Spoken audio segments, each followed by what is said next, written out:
Hello friends and welcome back to my channel. My name is Shailene and today I am finally filming my January wrap up. The past 2 months have been pretty bad for me health wise. I have really struggled to even sit down in this spot and filmed. I haven't sat down and filmed in this spot since December.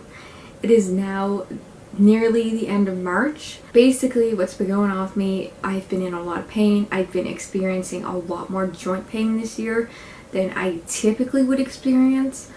And yeah, I've been constantly getting sick with some sort of bug after bug. I am finally filming this video today, so we're just going to jump into it. Since this is one of my first wrap-up videos that I'm doing for 2020, I am including in some reading stats that I have for the month of January. In January, I read 12 books total. 5 of those were physical books, 7 of those were ebooks, and 2 of those were from the library. I read 3,110 pages. And I had 88 hours of reading time. So the first book that I read in January was The Halifax Explosion, Canada's Worst Disaster by Cuthbertson. This is a book detailing the history of the Halifax Explosion, what went on, what happened, and it gives some survivor accounts and what they as survivors went through during the Halifax Explosion. If you didn't know what the Halifax Explosion is, basically in December 1917, I believe, 2 ships in the Halifax harbor, Halifax, Nova Scotia, collided. One was an ammunition ship and the other was a Norwegian frigate. They collide in the harbor. The ammunition ship catches fire, and because it's carrying so many ammunitions and explosives and accelerants, it explodes, causing the biggest explosion that ever happened in history prior to the Hiroshima bomb. And so this resulting explosion kills a lot of people, blinds and injures and disables a lot of people. Complete houses and neighborhoods were flattened. Yeah, it was just terrifying disaster that happened. And me living in Nova Scotia all my life, I've heard stories about the Halifax Explosion growing up my entire life. So yeah, I read this book.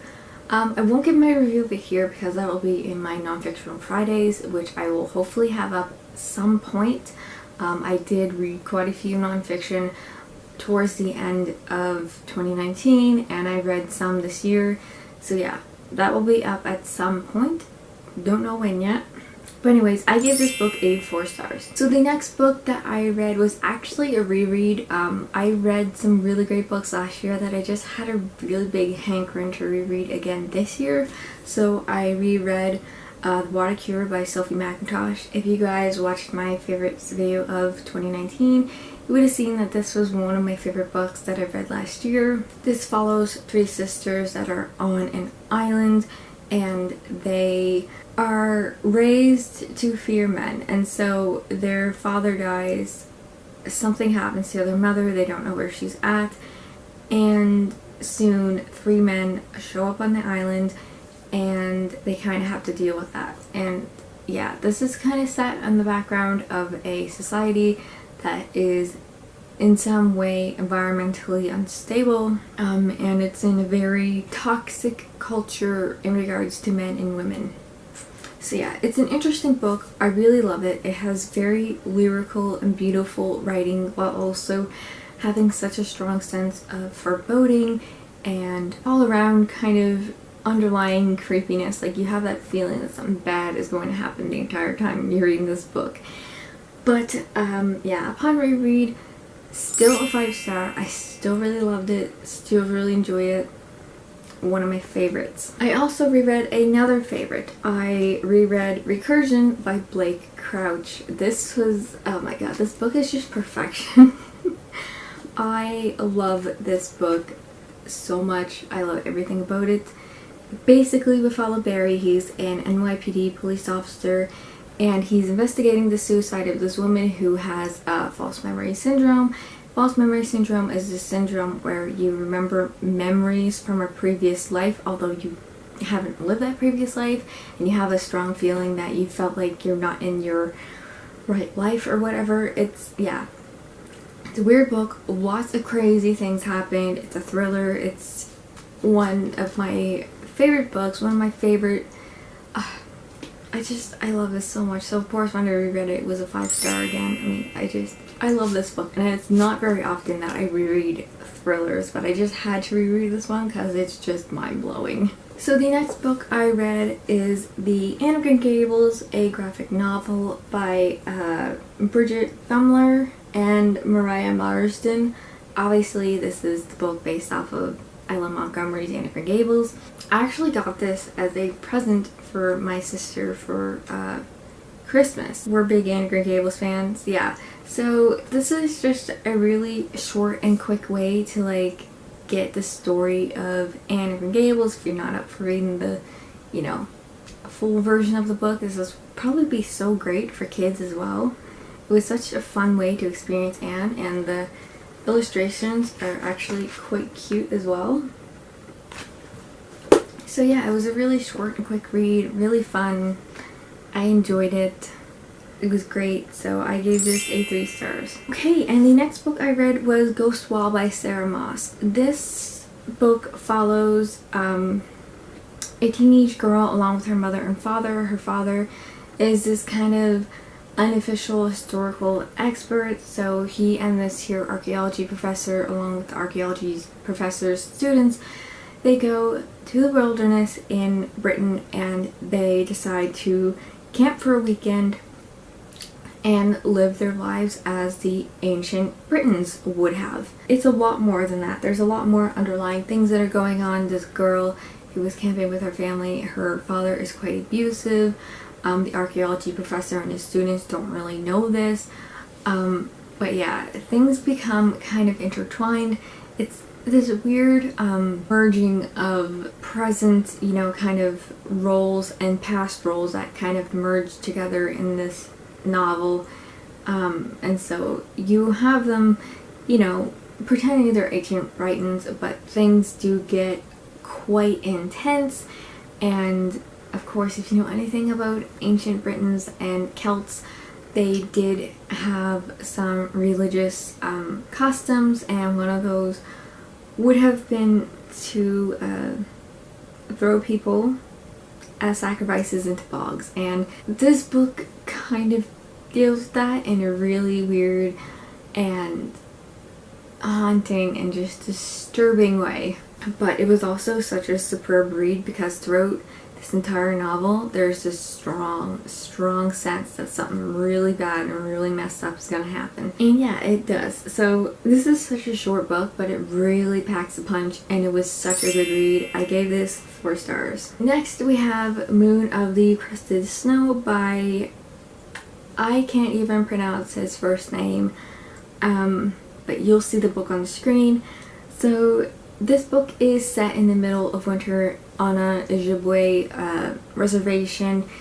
Basically, the power goes out, the phones stop working, the internet stops working, nobody can get any communication to any of the outside towns. They don't know when the power's gonna come back on. There's this big snowstorm that happens, and they continually wait for the power to come back on, except it doesn't come back on. And so they begin to realize that something serious has happened outside of the community, and a lot of these kind of strangers begin to kind of penetrate the community, and yeah, chaos kind of ensues. This is a post-apocalyptic novel. It's quite timely because it kind of shows how some things can go very wrong very quick, which I feel like a lot of us are probably experiencing right now because of the whole coronavirus and keeping ourselves in isolation. It was a really good read. I really enjoyed the story. I really enjoyed the writing. So yeah, it's a great book if you love apocalyptic novels. I don't know if I'd suggest for you to read it right now because it is, a little too close to home right now. but I gave this one 4 stars. I also read the Chestnut Man by Søren Sveistrup. I have no idea how to pronounce his last name, but man, this book was so close to being a 5-star read for me, but there was just something missing that I can't put my finger on that just didn't make it a 5-star for me. The book opens to this very ominous scene in the 80s where a police officer kind of responds to this welfare kind of check, and he discovers the bodies of this family who have been absolutely massacred, and finds a very ominous little chestnut man, and it's kind of like the killer's calling card. Now we follow present day as more of these killings are taking place, and the police don't really know why. They don't know at first if these killings are connected. They eventually connect the dots, and we follow multiple perspectives from different police officers, medical examiners, people that are involved in these crimes, and people who are the victims of these crimes. A very interesting novel, and it's very thrilling. It was 500 pages long, but the chapters were so short, and you flew through this novel like so fast, like you just want to know more and more and more. And it was so good. It was so good. The core mystery is just so smart, and it has you guessing to the very end. It was just so twisty and thrilling and heart-pounding, and yeah, it was just so unputdownable. I read this in 2 days despite it being a 500 book, and that's pretty much unheard of for me. So yeah, I really love this. I hope it gets into a show because I know the author previously made a TV show before, like he's a screenwriter for shows. So hopefully this turns into a TV show at some point. But yeah, I gave this 4.5 stars. It's really good. It's just, there was something that was missing. And yeah. Also, a bit of a warning, there is some body horror in this, and it's quite graphic at times. So if you really can't deal with that, then I don't really suggest this book for you.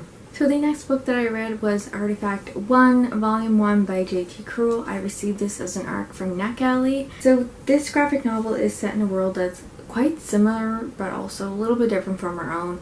So we follow Remy and her father. Her father is this here scientist, and he is hellbound to find the truth of this world, what really happened to it, what its story is. But there is this here religious organization who doesn't want the truth getting out. They suspect some things, but they want their flock of sheep to listen to them. So of course Remy's father, he has all this knowledge, he's doing some things that are very frowned upon, and so he ends up being killed. And Remy has to flee to save her own life, but her father bestowed upon her a package that contains what they call the artifact, and this artifact is a logo, and it's the NASA's logo. Remy wonders what this means for her and her people, and so she goes off on a quest to find the truth. And what she finds is quite shocking and basically shakes up her entire world view. So the illustrations and the coloring of this graphic novel is just gorgeous. There's so many beautiful pinks and purples and blues, and it's just such a beautiful novel. It's beautifully illustrated. I loved the artwork in this. The writing was, you know, pretty average, but it's just a fun, a lovable story. Remy is such a fun character. I feel quite a connection to her. I feel like we're quite similar. This world is also a pretty fascinating one. It has some parallels to our own world, especially like within 16th century, like with Galileo discovering the heavens and all that kind of stuff. So yeah, it's very interesting, and it was just such a fun read. I really enjoyed it, and I'm excited to see where the story will go next.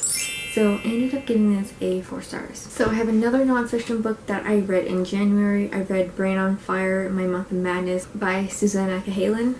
this was a book that I have been meaning to read for quite a while, and it was on my list of books to read in 2020, so I'm happy that I got to it.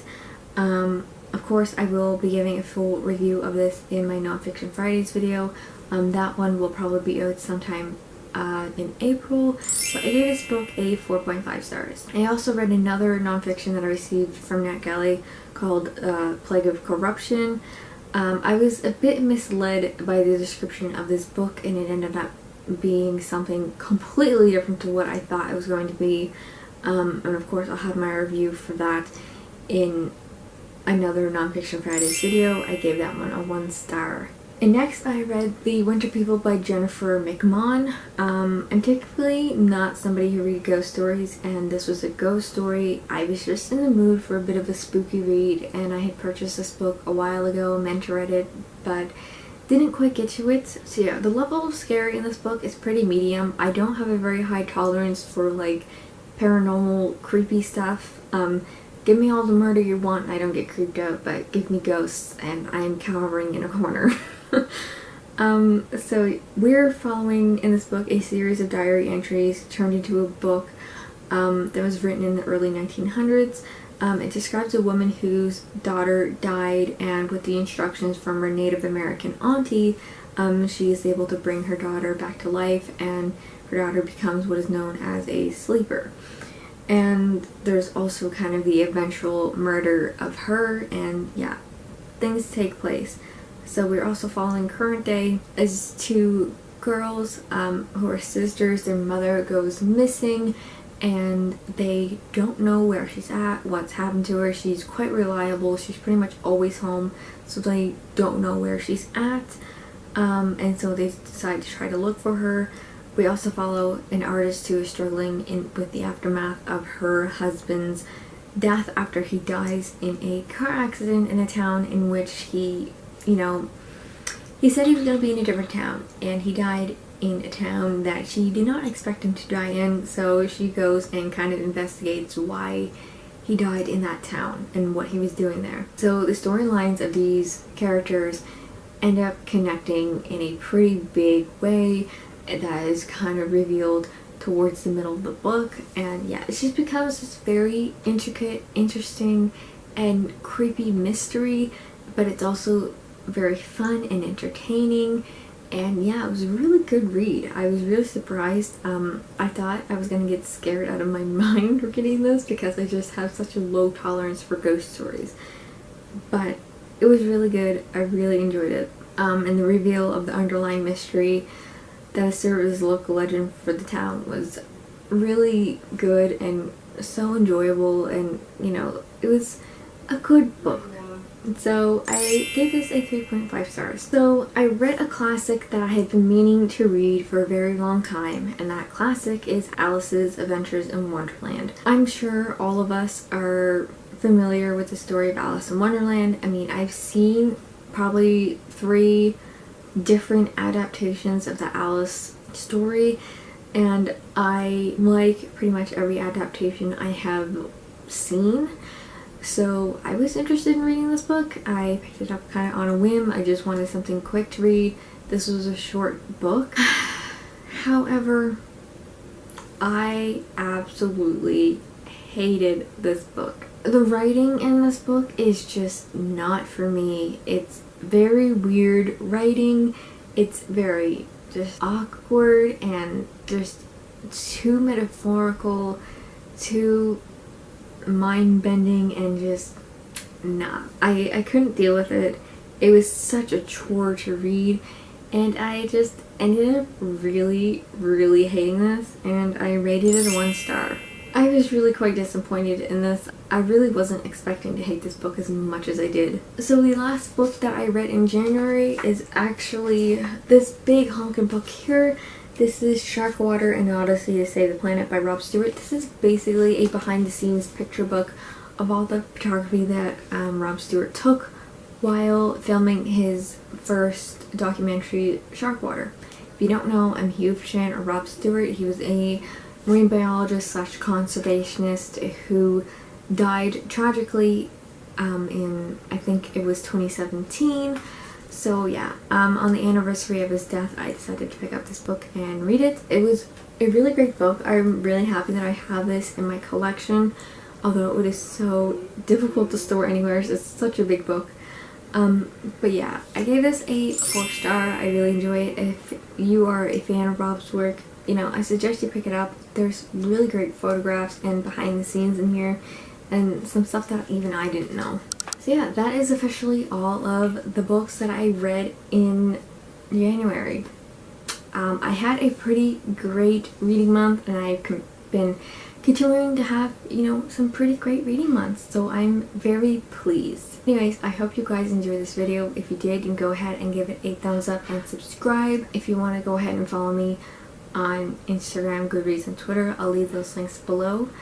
And I hope to see you guys next time. Bye!